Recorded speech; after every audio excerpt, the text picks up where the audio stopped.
नमस्कार दोस्तों, मैं संजय राजपूत एक बार आपका फिर से स्वागत करता हूँ अपने YouTube चैनल में। तो कैसे हैं आप लोग? आशा करता हूँ आप सभी लोग बहुत अच्छे होंगे। आने वाले समय में यूपी बोर्ड की परीक्षाएं आने वाली हैं, जिसके अंतर्गत मैं अपने चैनल पर आप सभी को मैथ पढ़ाने वाला हूँ। वो भी कॉमर्स वाले बच्चों के लिए मैथ की क्लासेस हैं। जो बच्चे बेस PCM वाले या PCB वाले हैं उनके लिए उनका क्या शायद काम की नहीं है। तो इसके अंतर्गत चलो मैं स्टार्ट करते हैं। आज हम पढ़ने वाले हैं अपने चैप्टर के अंतर्गत रेशियो। तो रेशियो के अंतर्गत हम पढ़ेंगे आज रेशियो। अब पहले हम जब रेशियो के बारे में बात कर रहे हैं तो रेशियो के बारे में कुछ ये चीजें ये जान लेते हैं।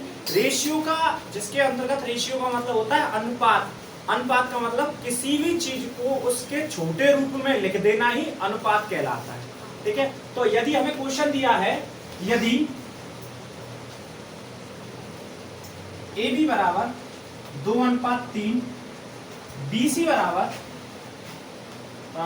9:7, तो AC का मान ज्ञात कीजिए। AC हमें ज्ञात करना है। तो इसको मैं आपको दो तरीके से कराकर दिखाऊंगा। पहला तरीका ये है कि जो पहले हमें पहले संख्या दी हुई है उसे ऊपर रख लो, A/B मल्टीप्लाई B/C बराबर S। सेम इसको ऐसे कर लेंगे। ठीक है, तो कॉमन संख्या को काट देते हैं, 3×9। जब हम इनके बीच में मल्टीप्लाई हो तो ऊपर की संख्या को आपस में क्रॉस काट सकते हैं। तो 3×2 = 6 / 7। तो ये अपॉन C, यहाँ C आएगा, गलती हुई। A/C बराबर 6:7। ठीक है, तो A का मान क्या हो जाएगा 6, C का मान कितना हो जाएगा 7। ठीक है, आप करना चाहे तो इसे ऐसे भी कर सकते हैं, A/B बराबर B/C। ठीक है, 2/3 गुणा 9/7, तो 9×2 = 18। ऐसे काट के इसको A/C बराबर 9×2 = 18, 9×3 = 7, 21। सॉरी, आप इसको काट सकते हैं। काट दिया, ये 3 से 6 बार और 3 से इसको 7 बार।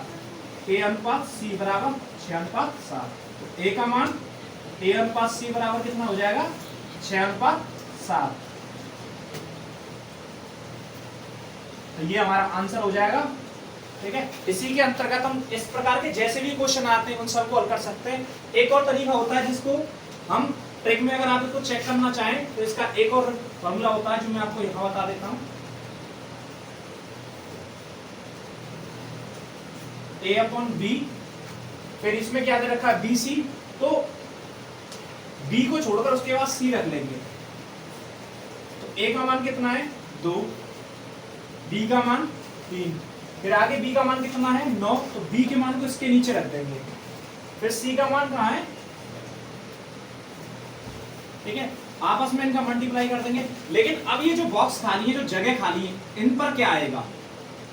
तो ऐसी कंडीशन में हम क्या करते हैं, जिसके पीछे, अगर इसके पीछे जगह खाली है तो इसमें 3 भर देंगे, और इसके जगह आगे खाली है तो इसमें 9 भर देंगे।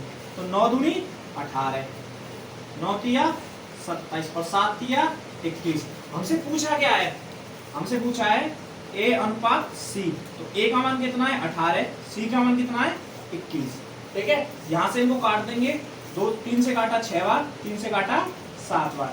तो A/B या AB का मान AC पूछा है, सॉरी AC।